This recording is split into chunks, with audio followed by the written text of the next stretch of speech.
Well, hello, With Gratitude Matt listeners. My name is Matt Merrigan, and I'm the host for the With Gratitude Matt show. We are so grateful for all of the wonderful guests that we've had in the past.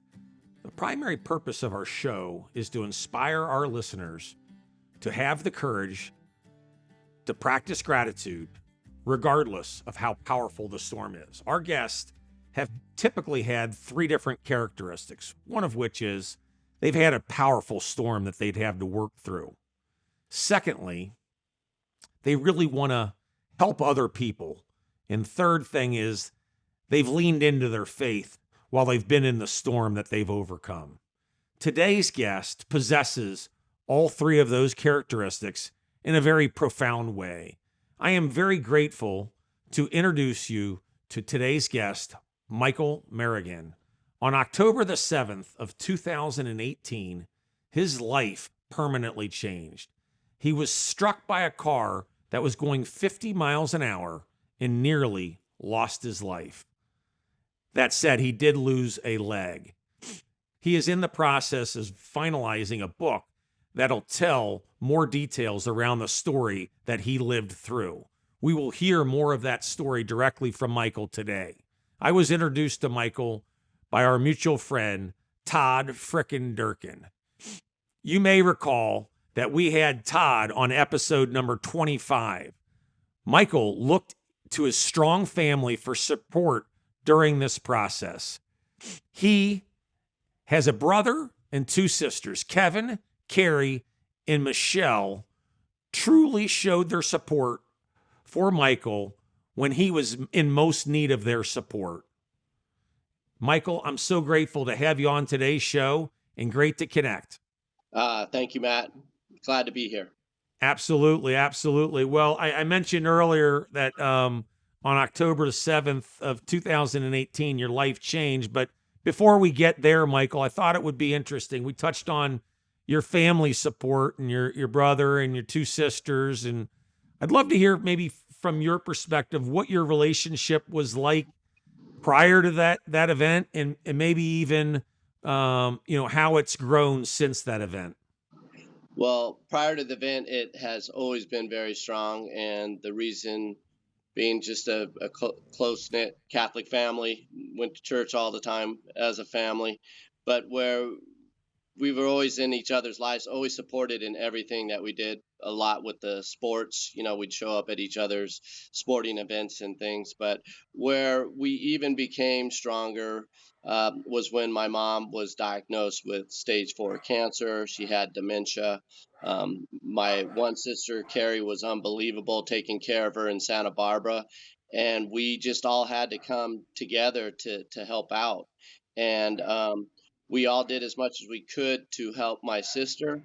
Um, but the sad thing is my mom eventually did pass, and people were mentioning, oh, this will make you closer, or we hope that you guys don't get in fights over things, possessions or money and that. And that was never a situation, never occurred once.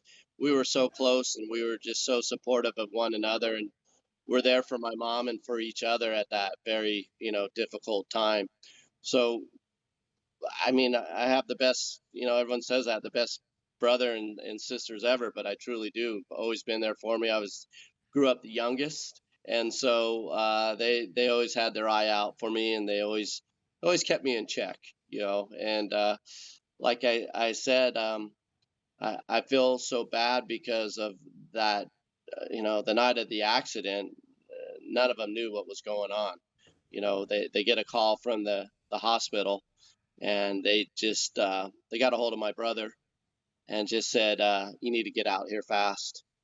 And you know my brother got a hold of my other two sisters, and when I woke up, and we'll go into that some more, but when I did wake up, they were all there. And I feel so bad and sorry for what they put him through, because they're all traveling going, we don't know if he's going to make it. And they were all there within 12 hours after my accident, which happened at 1 o'clock in the morning. That's unbelievable. I'm just a firm believer. You're not where you're at today had it not been for the support of strong family. And I've had this saying, the apple doesn't fall far from the tree. And Yep. your parents must have been really strong individuals. You touched on your mother's fight with cancer, but I'd love to hear from your perspective a little bit of the grit that maybe you inherited from your mother and father.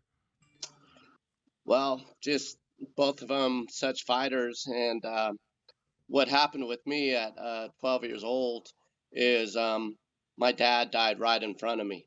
So, I saw him fighting for his life, but just also what a great father he was for only the 12 years that I did have him, and always was there for all of us. Great husband, to my mom, and great father to us kids. Coached me in baseball when his schedule was so tough. But when he passed away, it showed how tough my mom was, because my mom, continued to raise us four kids. Um, and, times were tough, um, raising us and with money, and she was working a couple jobs, and, everyone was concerned. And she said, all I need is my family, my faith, and my friends, and I'll get through this. And, she did. From 12 years old, I just saw her take care of and keep the family together, and she was amazing. Well, you certainly inherited that, and you showed a lot of that fight post October the 7th of 2018. What can you share with our listeners as to what happened that evening? Well, for over 12 years, I was running a sports bar. I owned a sports bar in San Clemente, and when my mom got really sick, I had decided that I was going to sell it. And those 12 years, everyone thinks, oh, owning a sports bar is the greatest thing. Great memories. I had some still just great friends from not only the staff but the community, and they really supported me after my accident. But it was a tough job, and so when I sold, it was all with the intentions of going back to help with my sister to take care of my mom.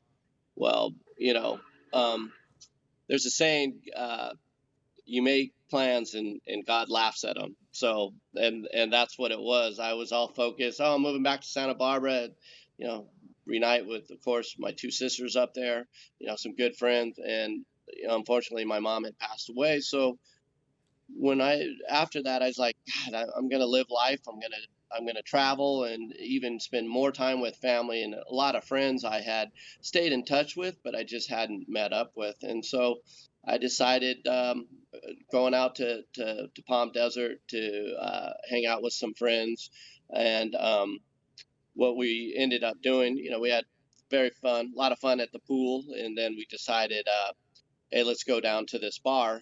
And my other friend that I did meet there, we used to be in a college band together, and he said, hey, they always have great live music there. So I was like, I'm in. I want to go for sure. So we go down there, and it's going great. And they're all married, and so they said, hey, it's time for us to go. And it was only about 11 o'clock at night. And um, I looked at him and said, this band is really good. I'm having a fun time. There's other people I wanted to meet. I go, I don't want to leave yet. And he goes, are you sure? And I remember everything, the conversation. I remember saying goodbye, what we had talked about. And all of a sudden, a couple hours later, I said, it's time to go. And, who I wanted to meet, I didn't meet. So I figured, the next best thing is just to get something to eat, because I hadn't really eaten that whole day. So if I didn't, you know, do do what I wanted to at the bar, meeting anyone, I'll go get a carne asada burrito, because there was a Mexican restaurant down the road. And I start heading out, and literally the only thing that I remember is the last thing. It's amazing with the mind, is that, do I get sour cream on my carne asada burrito? And then boom, I wake up in the trauma unit, and didn't even know what had happened. And they're getting me to wake up and come through, and I just thought I was in a bad dream, because it just didn't. it didn't seem real at all. And they kept calling out my name, and they had the wrong name, and just because it wasn't in my wallet. And so, make a long story short, I go, no, my name's Michael. Oh, that's good. Can you know where you're at? And they confirmed that I was in Palm Desert, and I'm like, oh, I remember now. I was out visiting my friend, and um, it was just finally it came to realization that I had been injured really bad. They said you had a bad altercation with a car, and that was it. And I gave him my brother's name because I remember that and his phone number, and boom, they put me in induced coma for 2 days. Wow. That's unbelievable. I touched on, the support that you felt from your family, but, the support really came from all over. And you got you got connected to Todd Durkin, and I think it'd be very appropriate to share, a little bit about the note that you received from Todd, if you wouldn't mind. Sure. So the way I know Todd is that good friends with my brother, and my brother's son Riley, and Todd's son Luke played sports all together real young. And you know, when you meet Todd that first time, you just go, what a great guy. The guy's got everything. He's got great energy, personality, determination, and everything. And we just, I enjoyed always when I saw him, and would always talk to him as much as I could. And about 5 days later, after my accident, my brother shows up with this sign, and he said, "Look at what your boy Todd Durkin did for you." So on one side of the sign, it shows Mike Can, because you know another thing is, prior 5 days, I find out after my induced coma, I find out that that accident was more serious than I ever could imagine. And like you said, a life changing altercation. I woke up, and the family was all there, and they had told me that I had lost my leg. And, you know, you could just be so down in the dumps. I'm trying to figure out, boy, how's this gonna be? I used to run 5 miles every day. I used to walk, a lot every day on the beach and everything. And Mike, the sign said from Todd, Mike can, and it said, walk on the beach, see sunsets, drink a beer, just all these positive things that I could still do. And that started putting me, a piece of the puzzle that just put me in that attitude of, hey, I'm going to get through this, not only with my support of my friends and my family, but also, getting my mind right and saying, God, my life isn't over. I can still do all this stuff that I truly used to love to do before. There's a couple things that you just said there that remind me of Todd so much. And you said, get your mind right, because that he's big onto that. Get your mind right. Get your mind right. Right. The other thing that I'd like you to expand on, because if memory serves me correctly, you didn't share everything that he wrote. He early on, if my memory serves me correctly, he didn't like say he was sorry that the accident happened. He essentially empowered you to like kind of man up and say, listen, this is Right. you've got greater purpose here, and Right. you need to Embrace it. you need to live in order to play that greater purpose out. Am I doing that justice? Yes, you are, because very key words. To me, words are so powerful, and they can just, make your day, and they can just fire you up all the time. And he said, hey, Mike, I'm not going to feel sorry for you. And you go, what? And then he said, what's this guy?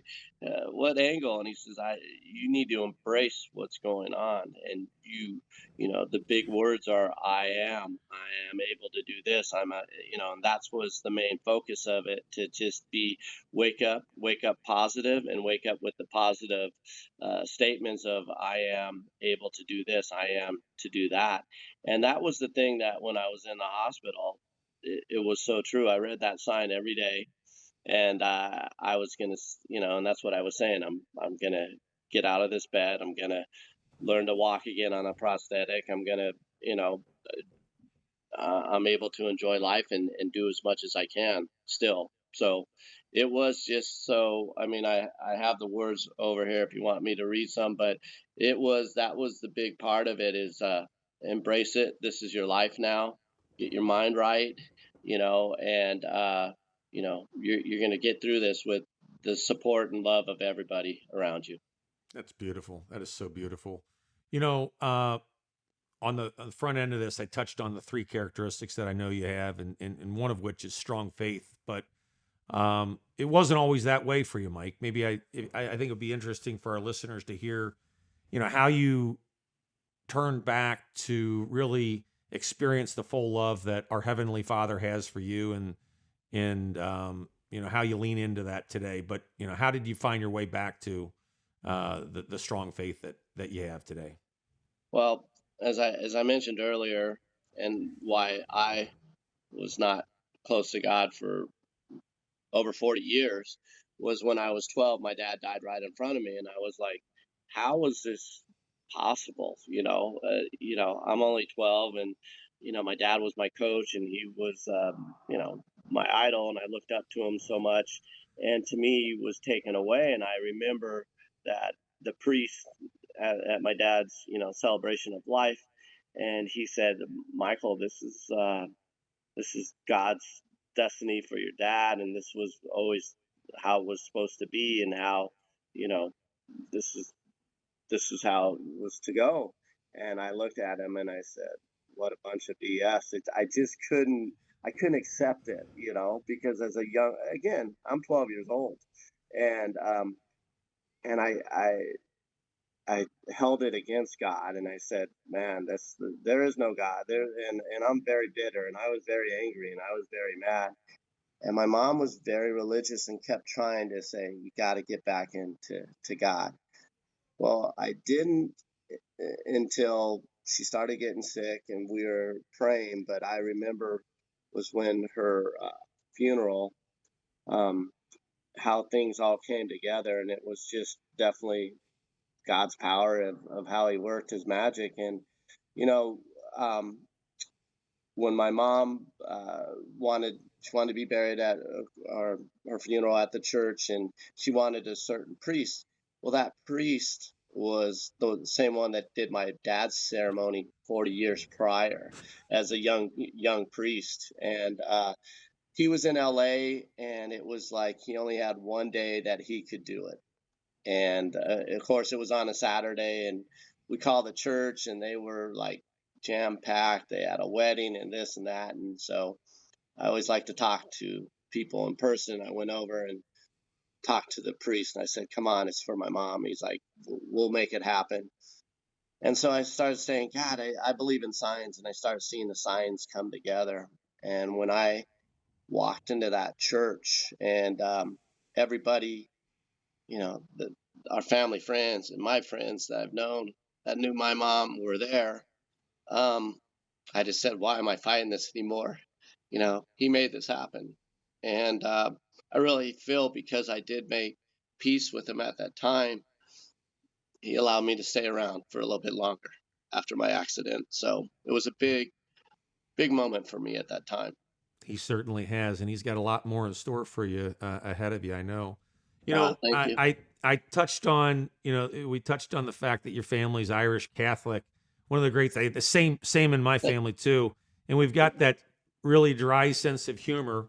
I know. I heard you talk to Todd recently, and you played that dry sense of humor out on your family right after you learned that you no longer had a leg, you lost a leg.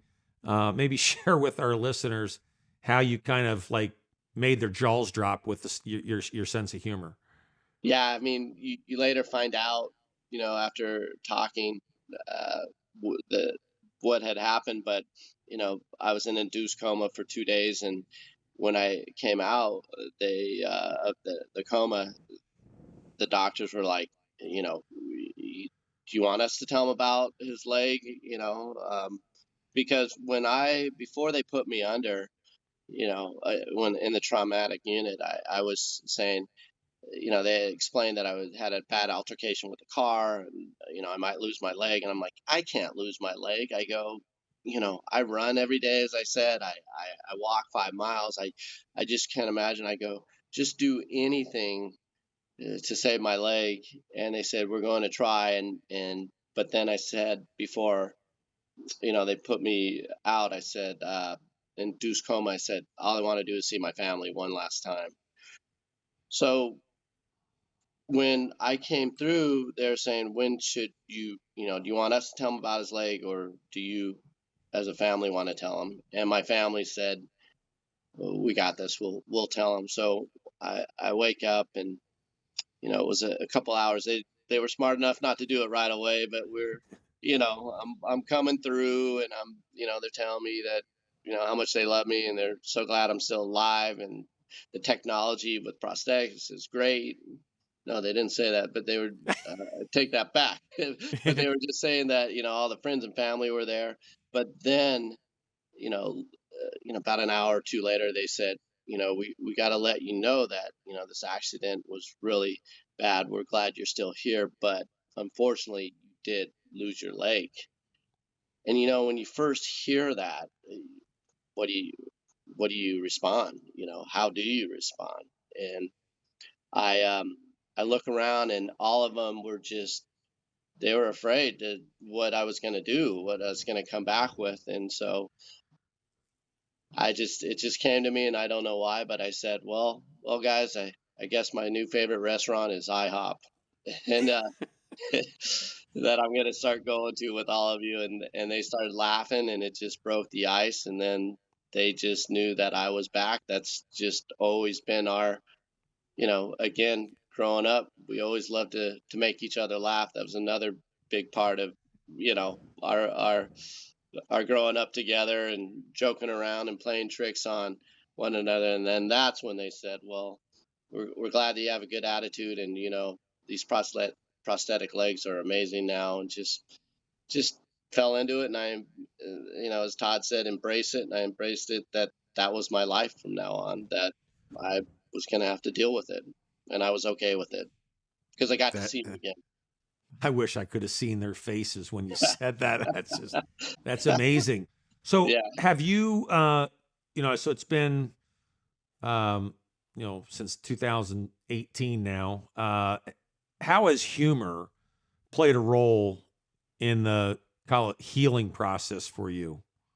Oh, there's always humor. And my friends, they'll, and we joke around all the time, and sometimes they say stuff that they don't realize, but then I laugh, and I remember one of my good friends, Mickey, it was one of the first ones to see me, because he lived in Palm Desert, and we started talking, and I said, well, how's your job going? And this is literally a week after my accident. He goes, I think I'm going to quit. He goes, it's just, I'm always trying to get this deal done. And sometimes it bums me out. It's costing my clients an arm and a leg to get the deal done. And I go, an arm and a what? And he's like, oh my God. And he still apologizes, but you just laugh. Or there's so many jokes. I'm always one step ahead of my friends, or just, or trying to be one step ahead. Or someone said, oh, what's missing in this picture? And everyone's what, Mike's leg. So there's just, because they know I can take it, and I don't want people to feel sorry for me. I'm still me. I just lost. It's sad, but it could have been so much more worse.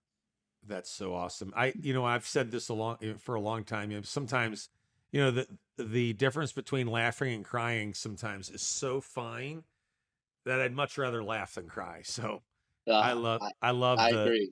the humor aspect that you've been able to incorporate into your healing. That's beautiful.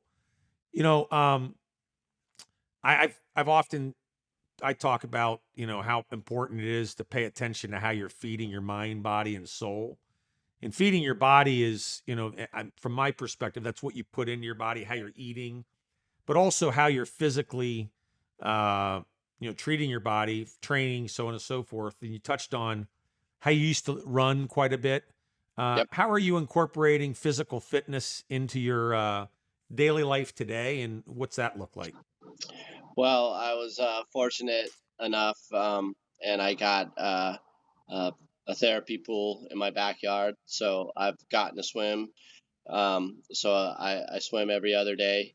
I'm still lifting weights, and hopefully, as my leg, I've had a recent surgery, and I kind of had to start all over again. But as I get stronger, eventually, I hope to run, but at least ride a bike again. So there's just stuff I'm doing every day, and I love to work out. I mean, when I first came through with everything, I was so weak that in the physical therapy, you know, I would go for the 5 pound weight and I couldn't even grab that. And they're like, well, don't worry about the weight. Let's just get your coordination back and see how that works. And so when I got home, I started out with a top ramen can to do like chest exercises with them. And 'cause they're like a couple pounds. And, now I'm back up to, regular weights that I used to work out. So it's gradually, and that has kept me going where, seeing the progress and not giving up and just, you know, to work out and to just be able to get outside and walk and is awesome. So that is all stuff that I do all the time every week. That is awesome. Keep getting stronger each and every day, Michael. Yes, thank you. I know you have some goals for yourself. I touched on your working on a book. What sort of goals do you have for yourself in terms of sharing your story with the community?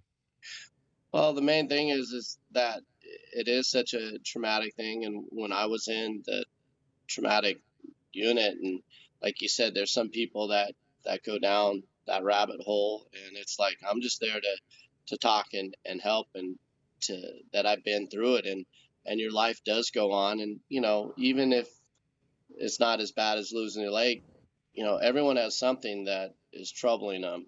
And sometimes it feels great to just talk or just see other people what they're going through. I mean, I love YouTube, and I see just these remarkable people every day what they're accomplishing. And there's some that have no legs, or there's some that have lost all limbs, and just that sparkle in their eye. And it's just, you know, whoever I can help out or motivate through my story, or if something they hear, that makes my day. And that's what I hope to do, because I've been there.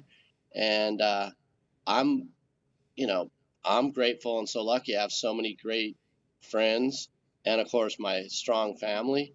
There's some people that aren't in that situation, and they could be alone. And just to know, hey, there's other people that have gone through and have done well, and come out, enjoying life once again. Absolutely, absolutely. It would have been really easy for you to um, really feel sorry for yourself, though. And what do you think the keys were when you were kind of in the thick of this for you not to like fall in the pity party trap, and to really actually kind of move forward versus spiral downward? Again, I keep going back to my family. They were, I mean, they were there on operations. I had 7 different operations, and one of them was always there on the day of the operation. They're at least 2 3 hours away. And friends coming in to see me, either giving me a phone call, or at that time it was so much easier to come in and physically, visit. And I just go, I can't let any of these people down, and that's what kept me going. And then even at the hospital, just you know the staff, the doctors were so amazing. I mean, again, I'm so lucky. I mean, that after I was hit, I was bleeding out, and if the paramedics didn't get there, If they got there 30 seconds later, I would have bled out. And so I'm grateful for the job they did to keep me, there to get me to the hospital. And then once I got to the hospital, the doctors, that whole staff there were amazing. And I met so many great people along the way. I'm like, I can't let these people down. They helped me out, and the doctors love it when you give them a story back and tell them, thank you for what you did, but this is where I am now. A lot of times they don't do that. Patients Yep. don't do that. And it does mean a lot. And I just Yep. wanted to show them I was so appreciative and grateful that all they did. I mean, I was in the hospital for over um, around 2 months. Wow. So I was there Yeah, a lot for a long time. absolutely. So if you look back over the last, 3.5, 4 years, Michael, and you talk about gratitude, you've got a lot of gratitude in your life. You had an army of support around you. What are the biggest things that you're grateful for that transpired over the last, say, 3 or 4 years? Geez, I'm just grateful that I'm still here, and it's all about memories. I look back at in those 3 or 4 years of things I would have missed if I wasn't here, and it's just seeing, you know, my nephew get married, or my other nephew pitch for, the college that he plays for, and, friends' weddings or parties, and, you know, being more together with my family at all the events. But I'm also mostly grateful that it could have been so much worse. I mean, yeah, to sit there and say you lost your leg, I just say uh, the worst side, I could have been here anymore, and I think just I've always had strong relationships with everybody, but even a little bit more to really appreciate it and take more of the effort to spend time with all these people. And so I really realized it's all about memories. I mean, a lot of people get fixated in the day to day, you know, grind, and, oh, I got to make this amount of money, and this, it's very important. But still, to me, what tops everything is the memories that you share with with family and friends. And You touched on the fact that you're so grateful, to be here to experience those great relationships. I can assure you that on the flip side, those recipients of your love and support are just so grateful to have you where you are today. And I'm sure that that feeling's mutual and it's two directional for sure. yes, it is. I mean, I hear that all the time where they say that and couldn't imagine you without. And I just say, you look at that and say, I feel the same way, and I know I'm here for a reason, and that's why I want to try and do as much as I can, help out people. I love dogs, help save more dogs if I can, and just be a good example, and keep moving forward, making daily progress. Keep at it. Keep at it. So as we wrap up, Michael, I've asked all of my guests kind of one closing question.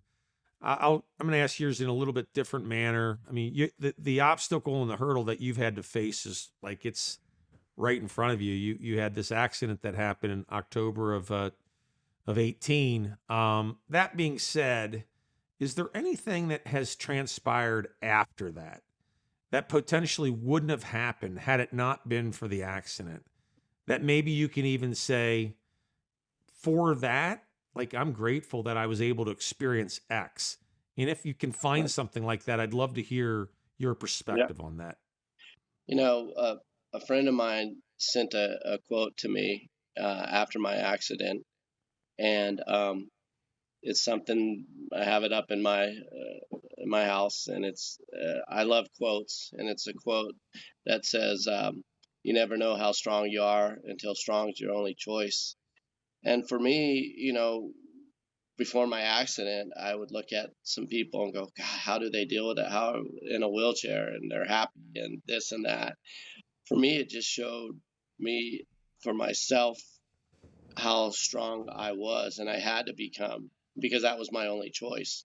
So I kind of didn't have as much confidence that I would be able to do stuff maybe before. I mean, I did accomplish a lot of things, but now I just figure this has been such a tough thing to come back from, and it's still a work in progress. I mean, every day isn't like, oh, everything's great. I mean, there's days I wake up and the pain is, incredible, but I got to push that aside. And that's where you get your mind, set and say, hey, I got to get up and get going and not feel sorry for myself. So I've always been competitive and a fighter, but even more now that, a fighter and knowing that, sometimes my life was good, but I didn't really appreciate it. And now I just appreciate everything and so many things. Again, go back to my family, my friends, but just getting up every day. I mean, today it's 73 degrees in San Diego in February. I mean, how do you complain about that? And being up and going to be able to go down and watch the sunset today. So the smallest things I appreciate where I really don't think I did before my accident or really thought about it. And that's where it's really have helped me, and how people say, oh God, you're in a good mood all the time, because it could have been so much worse. That's an awesome perspective. You talk about your weather out in San Diego right now.